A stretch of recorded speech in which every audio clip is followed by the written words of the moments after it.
Good morning to all of you.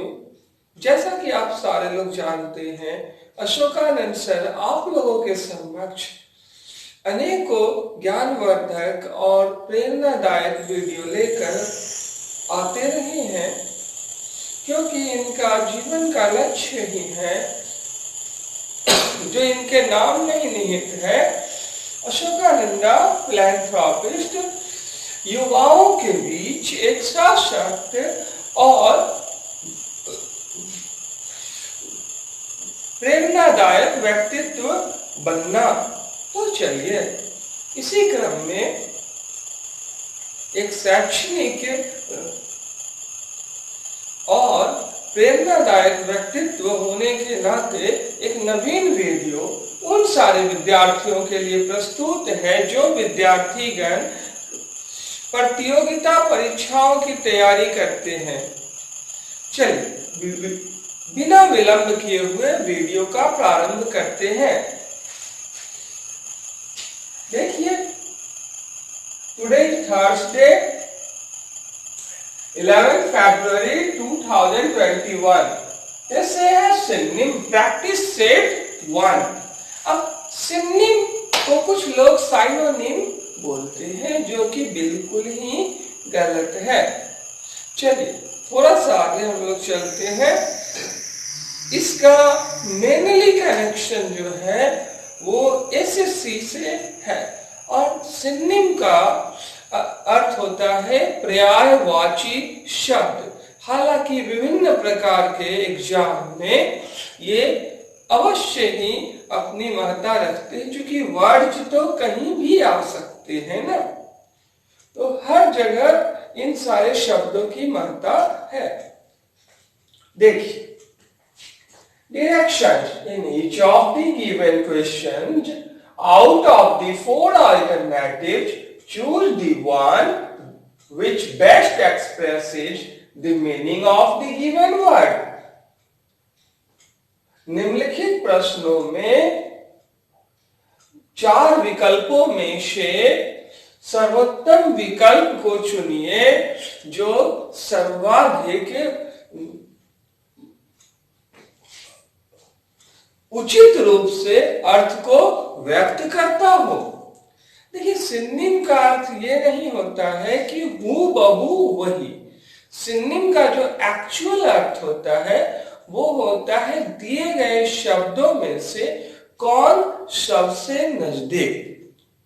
यानी English में भी ये रीजनिंग की तरह काम करता है। आपको लॉजिकली सोचना होगा कि कौन द मोस्ट नियर वन है, वही होता है सिनोनिम। अब थोड़ा सा आगे चलते हैं। फर्स्ट वन में देखिए हमारा ईगर। तो ईगर का सिनोनिम कौन होगा?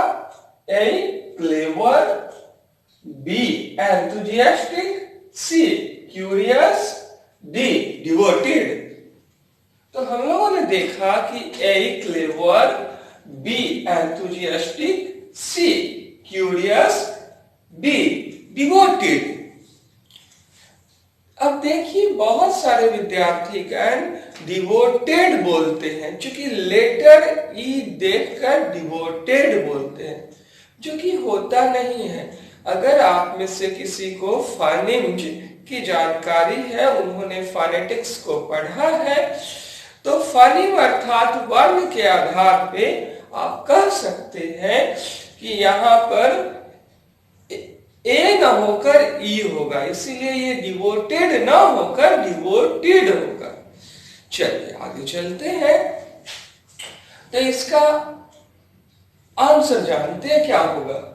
1 ईगर। ईगर का अर्थ होता है उत्सुक, उत्सुक।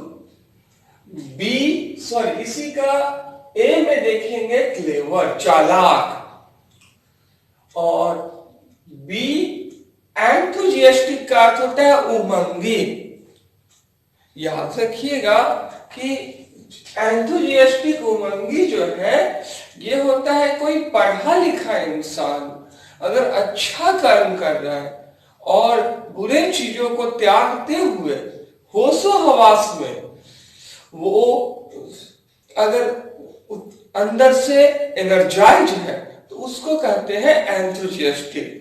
जबकि जोश में अक्सर आप सुने होंगे होश लोग खो देते हैं, तो जोश का इंग्लिश होता है जिल, और इसका एंथुजियास्टिक उमंगी जो है वो पॉजिटिव सेंस में लिया जा सकता है, और जोश में होश खोना वो निगेटिव जा सकते हैं, अनकंट्रोल्ड हो सकते हैं, अनफिल्टर्ड हो सकते हैं। सी क्यूरियस, क्यूरियस का अर्थ होता है जिज्ञासु। Human beings are unsatisfied and curious animals. अब डिवोटेड समर्पित, हर एक व्यक्ति को चाहिए कि सेल्फ स्टडी की ओर और टीचर की ओर खुद को डिवोटेड कर दे। अब इसमें आंसर कौन होगा तो समझने की कोशिश कीजिएगा। उत्सुक, क्यूरियस इनिशियल लेवल पे होता है जिज्ञासा किसी भी चीज को जानने की, और जब वो करीब चली जाती है तो आप पाएंगे कि वो ईगर के रूप में कन्वर्ट हो जाती है, उत्सुक। तो इसीलिए इसके जो आंसर होंगे वो इस प्रकार से होंगे, जिज्ञासु। थोड़ा सा आगे हम लोग चलते हैं, यहां भी देख सकते हैं क्यूरियस। नेक्स्ट क्वेश्चन है हमारा प्लासिड। प्लासिड के लिए जो अल्टरनेटिव है सिनोनिम को पिकअप करने के लिए वो है ए क्लियर, बी काम, सी एंजॉयबल, डी डल। अब चलिए एक एक करके इनको एनालाइज करते हैं। टू प्लासिड, प्लासिड का अर्थ होता है सौम्य, शांति प्रिय। आप अक्सर देखते होंगे जितने भी ग्रेट पीपल हुए हैं वो सब में एक कॉमन फैक्टर रहा है नॉर्मली कि वो प्लासिड है। जैसे आप ले ले हमारे लॉर्ड रामा, तो लॉर्ड रामा जो है वो एक्सट्रीम लेवल के प्लासिड पर्सन रहे हैं, सौम्य शांति प्रिय, सौम्य शांति प्रिय। ए क्लियर स्पष्ट, बी काम शांत, काम शांत, ये नहीं कि कालम, कालम नहीं होता है, काम। सी इंजॉयएबल, सुखद, इंजॉयएबल सुखद। डी डल, डल नीरस, अब किसी काम में मन नहीं लग रहा है, डल। जैसे कोई व्यक्ति अगर बाहरी काम करता है उसे किचन में भेज दिया जाए तो डल। और इस चीज को समझिए, सेम सिचुएशन में कोई किचन में काम करने वाली डोमेस्टिक या हाउसवाइफ, डोमेस्टिक वुमन है, हाउसवाइफ है, अगर उसको आप बाहर काम करने के लिए भेज दीजिएगा तो वो अनकंफर्टेबल फील करेंगे। अब प्लासिड सौम्य शांति प्रिय को देखेंगे तो हम लोग यहाँ देखते हैं कि ये सौम्य या शांति प्रिय है, तो यहाँ क्या हो जाएगा काम। जाहिर सी बात है, शांति प्रिय या सौम्य में स्थिरता होती है और यहां भी काम में भी स्थिरता है। नेक्स्ट क्वेश्चन हमारा है 3 में कमेमोरेट। कमेमोरेट का अर्थ होता है ए। अब कमेमोरेट को हम लोग देखते हैं, इसके ऑप्शंस कौन कौन है। A boast, B remember, C manipulate, D harmonise.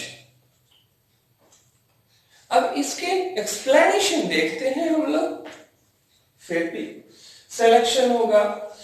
Commemorate का अर्थ होता है स्मरणोत्सव मनाना।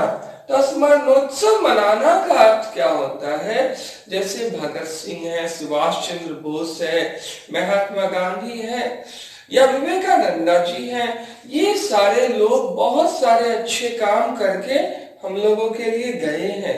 तो इनके जयंती के अवसर पे या 15 अगस्त या 26 जनवरी के अवसर पे हम लोग कहते हैं भारत माता की जय, भगत सिंह अमर रहे। तो ये इन सारे शब्दों में आप समझ सकते हैं। या फिर लोक नायक जयप्रकाश नारायण जिंदाबाद, डॉक्टर राजेंद्र प्रसाद जिंदाबाद। तो ये जो सिचुएशन है, इस सिचुएशन में हम उनके अच्छे कामों को फिर से याद करते हैं, स्मरण करते हैं एक उत्सव के तौर पे। तो इसी को कहते हैं कमेमोरेट, स्मरणोत्सव मनाना। और बोस्ट का अर्थ होता है, ए में देखेंगे, शेखी बघाड़ना। शेखी बघाड़ने का अर्थ होता है, नहीं कहते लंबा लंबा फेंकना, तो आप फेंकिए, हम लपेटते हैं, जिसको ब्लफ भी कर सकते हैं। डिंग हाँकना, डिंग हाँकना। और बी में रिमेम्बर, याद करना। सी मैनिपुलेट, चालबाजी करना। डी हार्मोनाइज, सब स्वर होना। तो यहां पे समझने की कोशिश करेंगे कि जो आप नहीं है उसे करने को कहते हैं शेखी बघाड़ना, रिमेम्बर याद करना, मैनिपुलेट चालबाजी करना, अगले को बेवकूफ बनाना और अपना काम निकालना। हार्मोनाइज, सम स्वर होना, यानी आपस में सामंजस्य बनाना। तो इस सिचुएशन के आधार पर देखें तो यहाँ स्मरणोत्सव मनाना, कमेमोरेट को याद करना से रिलेट करेंगे हम लोग। याद करना मतलब किसी भी तरह से याद करना, इन दी जनरल वे। नेक्स्ट क्वेश्चन जो है हम लोगों का वो इस प्रकार से है, DE5, DEIFY, DE5। तो DE5 का अर्थ, जो DE5 के ऑप्शन जो है वो इस प्रकार से है, A race, B worship, C flatter, D challenge. अब इसको हम लोग एक्सप्लेन करते हैं। पहले DE5 का अर्थ होता है देव तुल्य बनाना। देव तुल्य बनाना, what does it mean? It means कोई देवता नहीं है, भगवान नहीं है, लेकिन उनके कर्मों के कारण हम लोग उनको देवता का दर्जा देते हैं। देवतुल्य बनाना, जैसे कोई महापुरुष हुए, या सिंपल वे में एग्जाम्पल है 3 पर्सन का।